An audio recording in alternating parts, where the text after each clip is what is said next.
Nothing is better than you. You may be seated.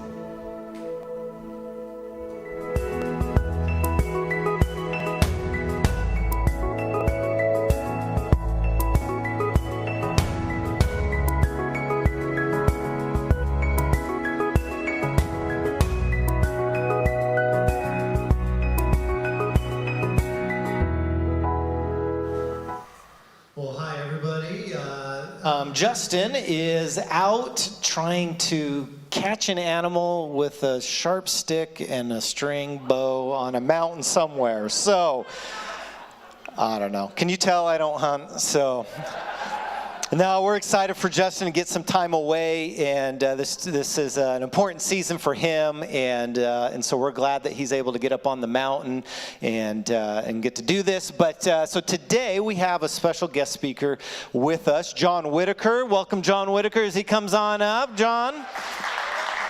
John's been with us before, and he's going to close out this morning our series on parenting, and so we're excited to have John with us. John, welcome. We're glad to have you. Thank you very much. It is good to be with you again. I was here earlier this summer, and then Justin asked if I would kind of wrap up this series. I brought with me some little parenting books that are out here for a suggested donation of $5. They're called Prepare Them to Flourish. And it really, what it is I started writing this little book when my kids started having kids. As like, here's what shaped the home you grew up in. So if you like it, maybe this will help. That was kind of the thought. I actually designed the cover sitting in labor and delivery when my daughter was giving birth to her firstborn. And so they're out there if you want that. Some of the things we're going to talk about are in this little book. They're small, which means they're a parenting book that busy parents can actually read. All right? So if that sounds helpful, they're out there. Over the last handful of weeks, Justin has spent each week looking at various aspects out of the book of Deuteronomy, really to provide some wisdom to parents and other people, grandparents, aunts, uncles, and others who have the opportunity to influence young people. How can you do that? And what Justin asked me to do was to bring this together with, as our kids grow older into the teen years and into the young adult years, what are we aiming for and how can we do that? Now, the fact that he asked me to do that is a great honor, but it also is a great risk because we have no guarantees with our kids. And I wasn't a perfect parent, so I have to confess that right up front, all right? So I'm not sharing my thoughts with you as somebody who was a perfect parent, but I am sharing them with you as some things I learned, particularly as I reflected on Scripture and the wisdom of Jesus, all right? So I thought it would be helpful if I showed some pictures just to get you started. So this is my son and his wife and 2 daughters from a few months ago. And then the next one is my daughter and her 3 kids. And here's the thing. Home this little tiny human being from the hospital, and you've got this little tiny person, and before you know it, they're all grown up. But the journey in between is kind of crazy, isn't it? I remember my son was 14 years old. It was the summer that he was 14. And in those first 3-4 months of, late 13, early 14, I don't know what happened. But all of a sudden, conflict began to be a real thing on a regular basis in our home. And we hadn't had tons of conflict. I mean, we had our occasional bouts, but now all of a sudden it was like, there was lots of it, always. And in August of that summer, we traveled to the Oregon coast to be at a missions conference, as I was representing Boise Bible College at this conference. And the drive over, 10 hours in the car to the Oregon coast, nothing but conflict. Every day at the missions conference, nothing but conflict, right? Here I am representing Boise Bible College, and I'm having conflict with my son on a daily basis at this. And drive back home, conflict. So it's like, okay, van's filthy from the drive there, drive back and being there for a week. I'm gonna go wash the van, and I'm gonna take my son with me. And so, Jeff, I need to go wash the van. You want to go with me? No, well, you're going to, right? And so, and I figured we could have a better conversation while we were doing something than, if we weren't doing anything. So we're going to go wash the van at the car wash together. And so I take him, he goes and helps me. And while we're there, the conversation started like this. Have you noticed, Jeff, there's been a lot more conflict over the last handful of months than there used to be? Well, he's not dumb, so his answer was yes. I said, do you like it? He said, no. I said, neither do we. I said, so why is that? And he proceeded to tell me why it was. And one of the short answers he gave me was, well, Dad, Mom doesn't scare me anymore. Well, that's honest. We finished washing the van and drove around for 45 minutes, and we talked that through. I understand, son, that Mom doesn't scare you anymore, but the reality is you still are going to treat her with respect and honor. Not because she scares you, but because she loves you, and you're supposed to love her. So love is a far greater motivator than fear, so I want you to treat her with love. And I'm going to hold you accountable to that. And then my daughter, when she turns 13 and 14, there wasn't so much conflict as there was like a stone wall. Just a stone wall. She had been a daddy's girl for years. And now all of a sudden it's like she would barely acknowledge my presence. For 2 to 2.5 years, my daughter never said the words, "I love you, Dad." That's hard, right? Stone wall. And now they're all grown up and they got their own kids, right? The teenage years changes the dynamics in your home. And so what I want to talk about is some of that change and some of the nature of that relationship, some of the things we learned, some of the ways we failed, and hopefully provide sort of a target, an objective, an aim for all of us who want to really kind of mentor and encourage or parent our own kids, right? What are we aiming at and what are we after? And to begin that, I want to look at a couple passages out of the book of Proverbs, because what they do is they both provide us an example of what we should be doing as well as the objective we should be aiming at. So Proverbs chapter 1, verses 8 and 9, it says this: "Listen, my son, to your father's instruction. Do not ignore your mother's teaching, for they are a graceful wreath for your head and necklaces for your neck." Proverbs is packaged, the whole book of Proverbs is packaged as a father talking to his teenage son about things he wants him to know about life. That's what Proverbs is all about. And so he's encouraging him, you need to listen to me, because if you do, they'll be good for you. There'll be a graceful wreath on your head. There'll be a necklace around your neck. They're going to make your life more beautiful and work better if you'll listen to me. Proverbs chapter 3, verses 1 and 2 says, "My son, don't forget my teaching, but have your heart comply with my commandments. For length of days and years of life and peace they will add to you." This is a father appealing to his older kids to listen, to learn. Why? Because what I'm teaching you is good for you. It's not arbitrary. It's not just religious words. It's useful. It's helpful. It's wise. It's good. Now, Paul, the apostle, really captures this same spirit. He grew up as a Jew. He grew up knowing Proverbs, right? He grew up in a culture that was steeped and shaped in the Proverbs. And this is what Paul says to us now that Christ has come, probably the most well-known parenting passage in the entire New Testament, Ephesians chapter 6, verse 4, says this. It's addressed to fathers because they were the ones in that culture that had the primary responsibility. But we could say even parents, right? That's the idea. This is what we're after. Fathers, parents, do not provoke your children to anger. The idea of provoking to anger really is bitterness and resentment. That's the idea there. It's not just occasional outbursts of anger. This is like, don't be the kind of parent, the kind of person who fuels your kids as they grow with resentment and bitterness. Don't do that, but bring them up in the discipline and the instruction of the Lord. Nurture them. Bring them up. And the word discipline is really the training. And the training and instruction is really everything from teaching to warning. Like it's the things that the Proverbs are doing. Like the wisdom and the teaching and the warnings of the Lord. Now, why would we do that? Why would Paul think it was a good idea for you and me to actually pass on the training and teaching of the Lord? Well, the reason for that is what Paul says in Colossians chapter 2, verse 3. Colossians 2:3 says, "In Jesus are hidden all," catch this, "all the treasures of wisdom and knowledge."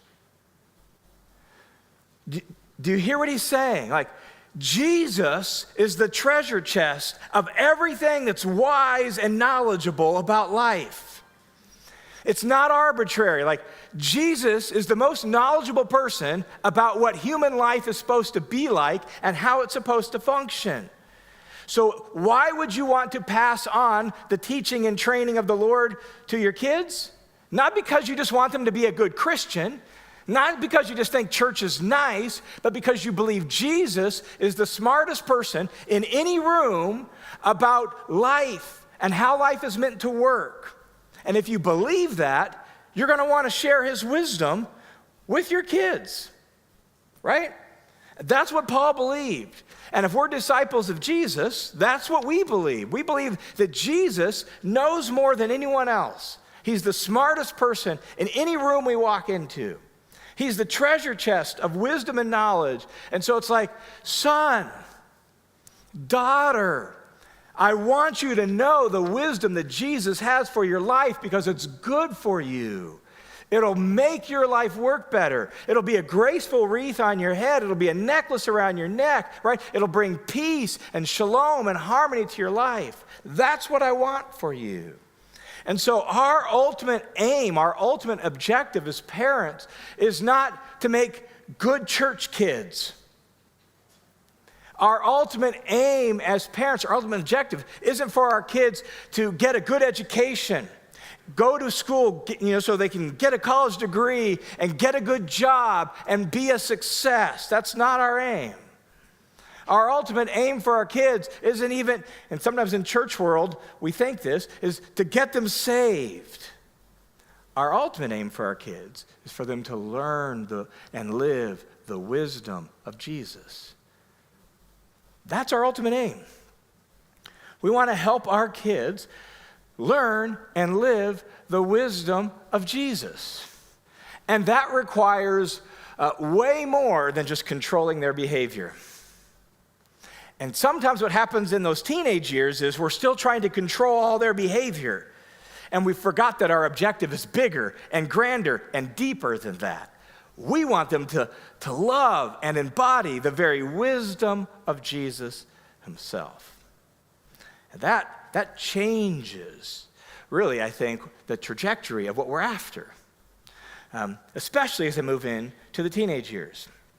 So what I want to do in the time that we have remaining is I want to just share a handful of practical principles, things that shaped a lot of what we try to do in our home that were really, really helpful to us. I stole them from other people that are smarter than me, all right? And they were really helpful to us, and I hope they're helpful to you. See, what happens is when we're passing on the wisdom of Jesus, oftentimes if we slip into thinking, I just got to control their behavior, particularly as they get older, I want to just control their behavior, what happens is you get into this power struggle all the time of this behavioral thing, and you're constantly on their case writing them because like things go crazy in the teenage years. They just do. And let's just be honest about that. There's a lot going on for human beings at that stage of life. There's physical changes, there's social changes, there's emotional changes, right? The whole world's going crazy for them, and as a result, it's going crazy in our home too. That's just the reality. And if we're trying to manage and control the behavior, you get this power struggle, and it becomes a lot of writing their case and trying to correct their behavior and fix their grades, whatever it is, right?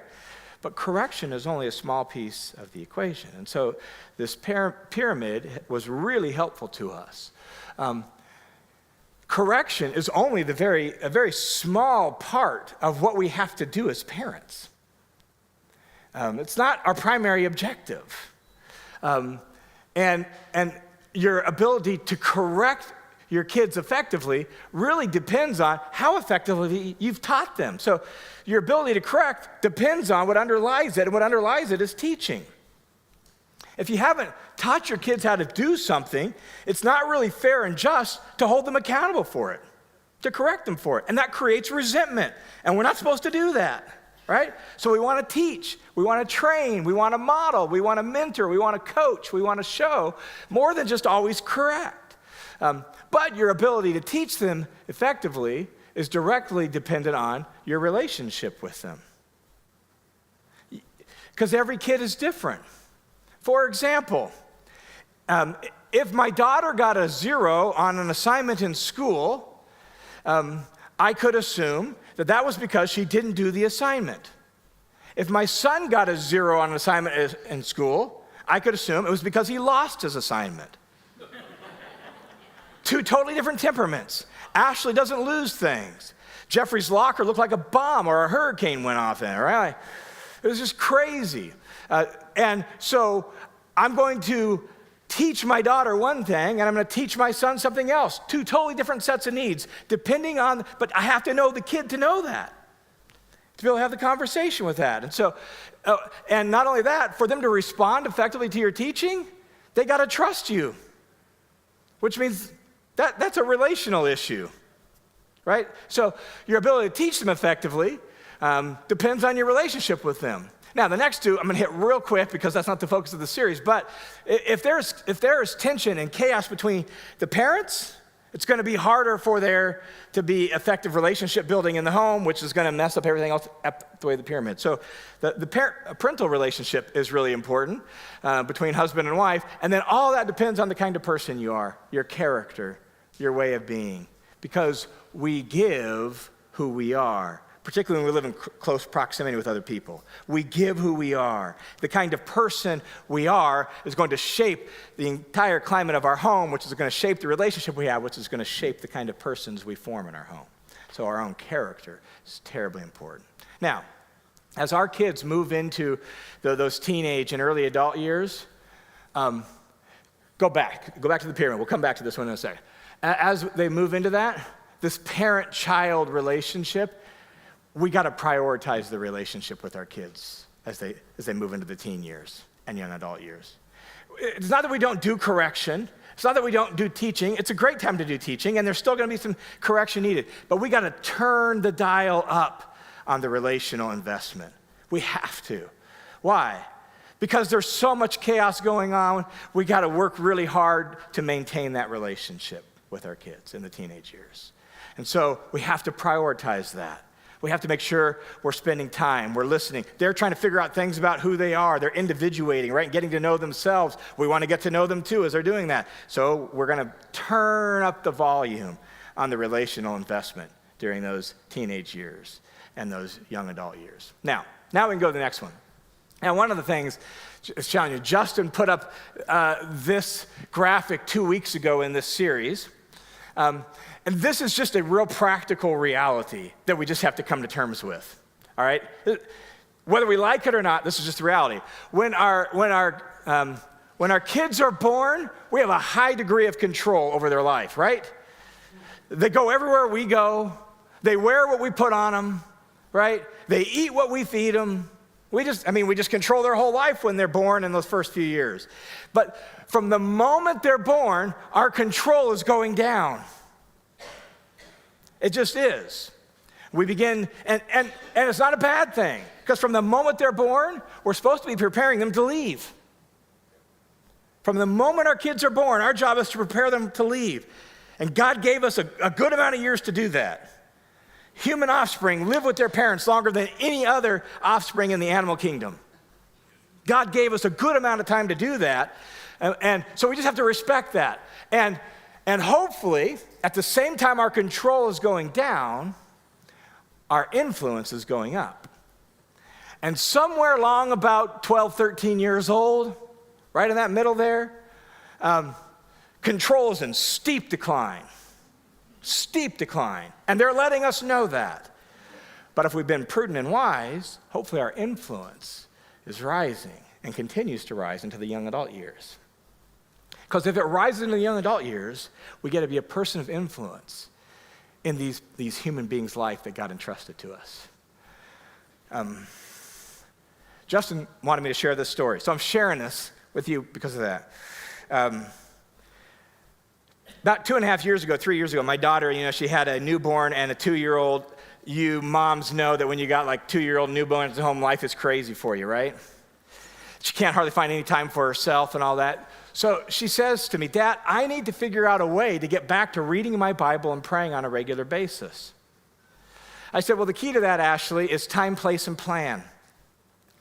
So she came up with a time, place, and plan. And so she said, here's what I'm going to do, Dad. She reached back out to me a few days later. She said, I got an idea. I'm going to get my kids breakfast, and while they're sitting there eating breakfast, I'm going to read my Bible and pray. Time, place, and plan. She's going to just read through the New Testament. That was her plan. It's a great idea. It's a win-win. Kids see mom reading scripture, praying, valuing that. They're eating breakfast. So she that's what she does. What that turned into was this. She started doing that, and then about 8 o'clock in the morning, I would get a text. Hey, Dad, I got some questions. Because I taught Bible for 19 years at Boise Bible College. Hey, Dad, I got some questions. So I would call her up, and I would have a 20, 25-minute Bible study on the phone with my 22, 23, 24-year-old daughter. It's been 2.5 years. We still do that. That is a gift of grace and an opportunity to be a person of influence. And that's what we're aiming for. We want to be people of influence, like the father in Proverbs, who's passing on wisdom from God to his young adult children as they grow older. We want to be that people. So we have to respect this graphic. Our job is not to control our kids' behavior for their whole life. Our job is to be a voice of influence in their life for the sake of gaining the wisdom and the knowledge of God. And we just have to respect that. And that requires credibility and trust. Influence requires credibility and trust. If you want to be a person of influence as a grandparent, an uncle, your parents, right? Teacher, you got to have credibility and you got to build trust. And that's why we got to turn the dial up on relationship. Because credibility and trust is the byproduct of a relationship. It's the byproduct of a relationship. And so we're going to have to work really hard at the relational component to be in their world, take a genuine interest in their things, to build that relationship. My son, when he was 13, 14, 15, right? We're going through all that craziness that I was talking about. But he's a huge comic book fan. He's a huge story person. His dream still is to be a fiction novelist. He loved all the Marvel superhero movies. And so guess what happened? My son would say, hey, Dad, the new Iron Man movie's coming out. Let's go to the midnight premiere. This was back when midnight premieres were actually at midnight. These are 3-hour movies. And I have to teach the next morning at BBC, which means I'm up at 5:30 or 6 prepping for class. And I'm getting to bed at 3 or 3:30. But I did it because he was interested in it. So I learned a lot about superheroes that I never had an interest in before, but I did now because my son did, right? Dad, we should make matching T-shirts to wear to the superhero movie. I don't like to wear I wear blank T-shirts. I don't have T-shirts with logos, right? My son wanted logos on our T-shirt. We made them together, right? You're turning up the dial on the relational component so that you can build credibility and trust in this time period. And so as our kids move into those young adult years, right, those teenage years, young adult years, we've got to work hard to build credibility and trust, and that's a relational thing. And so we're going to have to spend time with them. We're going to have to figure out, we're going to have to take an interest in what they're interested in. We're going to have to do a lot of listening. And so we only got a few minutes left, so I got to go fast, all right? A lot I could say on this. Let me just give you 4 key practices. There's a lot more we could say, but 4 key practices that will really help us as we seek to build this relationship, we seek to become people of influence in our teenagers and young people's lives. First one is this: we've got to cultivate a climate of communication. We've got to cultivate a climate of communication. All kinds of communication. There's got to be a lot of encouragement, a lot of compliments, a lot of appeals to action, like you hear in Proverbs, right? My son, listen. My son, do this, right? A lot of appeals. There's got to be teaching and instruction. There's got to be showing, right? Like all sorts of communication. We've got to foster that. And with teenagers, let me just say one of the things we experienced, I think a lot of people have experienced this, you got to work hard to keep the lines of communication open. Because the bedroom door goes shut and they hide out in there, right? And my daughter was at Stonewall, so you have to work really hard to keep those lines of communication open in those teenage years. And so you're going to have to work hard at that. What that meant was, with my son, it was invariably 11:30 at night. He would come out of his room, and I would already maybe even be in bed or just getting ready to go to bed, 10:30, 11 o'clock at night, because I got to get up early to teach the next morning, right? And he'd come out of the room, and he would just drop a bomb, have a big question. I just want to go to bed, right? But we're gonna. Okay, now it's happening now. Okay, we're doing this. With my daughter, what I found was, I coached her soccer for years, and so I continued coaching into her teenage years, and I found that one of the reasons I coached was because sitting in the car together on our way to practice or on our way to the game or on the way home, that's when she would open up. Because she didn't have to look me in the eye. She would be looking out the window, and I'd be driving, and she would share things that would happen when I was alongside her doing that stuff, right? You got to work hard at that. I have another friend who, what he did was, he just, one day a week with both of his kids, one day, one another day, they would go out to coffee after school. He'd pick them up from school. He would take them out to coffee or get a drink somewhere, and they would sit. He said a lot of times it was completely silent drinking our drinks. But every now and then, something would come out that was important to talk about. So I was willing to sit in silence for an hour, one day a week with each of my kids, just in case there was something that needed to be talked about, right? Got to work hard at cultivating this climate of communication where they feel free to share with us, where they feel like they have a voice. If you're going to cultivate a climate of communication, with teens, there's going to be lots of listening. Lots of listening. You got to listen to them, right? They're processing things. They're figuring things out. They don't have it all figured out. And guess what? They're going to say some stupid stuff. Sorry, teenagers, right? They're going to say some stupid things. They think they're smart, but they're not. You know that. You don't want to shame them. You just listen. You just listen. You ask questions and do lots of listening. And don't feel like you have to have the last word. In an argument or in a conversation, you're not going to have the last word. They're going to still have it in their own mind, even if it's silent. And they're going to go in their room and they're, right? So just don't feel like you have to have the last word. It's all right, because we're prioritizing the relationship and the listening. So cultivate a climate of communication. Next one. Increase opportunities to practice. You got to shift. If you're going to be a person of influence, you're shifting from control to coaching. Coaching requires opportunities to practice. Practice means, guess what? You don't do it perfect. You make mistakes. One of the ways we did that with my son was with money. Well, both our kids, we did this. My son is a natural-born